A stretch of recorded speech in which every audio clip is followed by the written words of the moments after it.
Pinuna ng isang mambabatas ang inihaing petisyon ni Vice President Sara Duterte.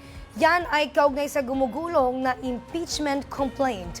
May paglilinaw din ng mambabatas sa ilang issue hinggil dito. Para sa detalye, ihatid yan sa atin ni Earl Tobias.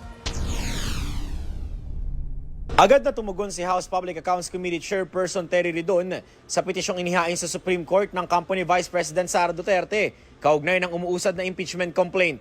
Ayon kay Ridon, misleading ang mga argumento ng kampo ng Vice Presidente. Sa petisyon, inihiling kasi ng kampo ng Vice Presidente na itigil ang gumugulong na proseso ng kanyang impeachment case sa Kamara. Pero pinuna ni Ridon ang rason ng Vice Presidente na hindi umano maayos na nai-refer ang impeachment complaints sa plenaryo ng Kamara. Lalo rin anyang wala naman sa konstitusyon na dapat may deliberasyon munang mangyari bago may refer ang isang impeachment complaint. Malinaw rin naman anyang makikita sa nakapublikong sesyon ng Kamara na pinagbotohan ng lahat ng miyembro ang kahihinatnan ng mga impeachment complaints laban sa bise at hindi ito desisyon lang ng House Speaker o ng Chairperson ng Justice Committee.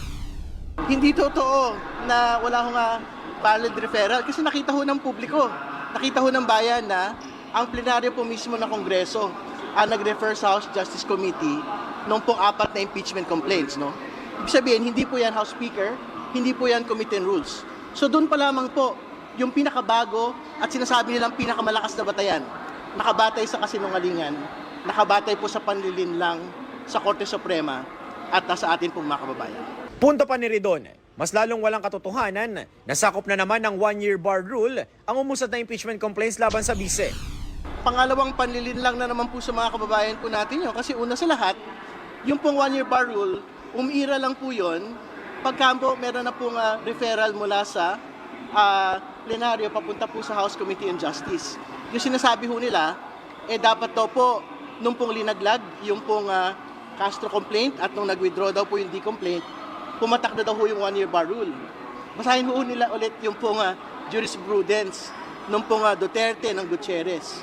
Panawagan naman ni ACT Teachers Party List Representative Antonio Tino na isa sa mga naunang mag-ain ng impeachment complaint laban sa bise.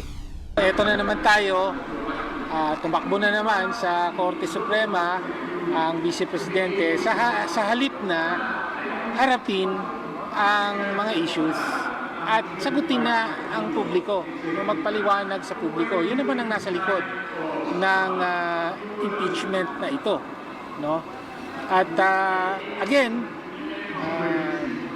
ang panawagan natin sa Korte Suprema, dapat this time around, irespeto ang Kongreso bilang co-equal branch na may exclusive na kapangyarihan sa impeachment. Kaugnay nito ay pinasapina na rin ngayong araw ng House Justice Panel ang ilang corporate records mula sa Securities and Exchange Commission na may kinalaman sa Vice Presidente. Habang pinayagan naman ng Korte ang hiling ng Justice Committee na maiharap sa impeachment proceedings ang PDL na si Ramil Madriaga na tumitistigo na bagman umano ng Vice Presidente. Para sa totoong balita sa Bagong Pilipinas, Earl Tobias, Congress News.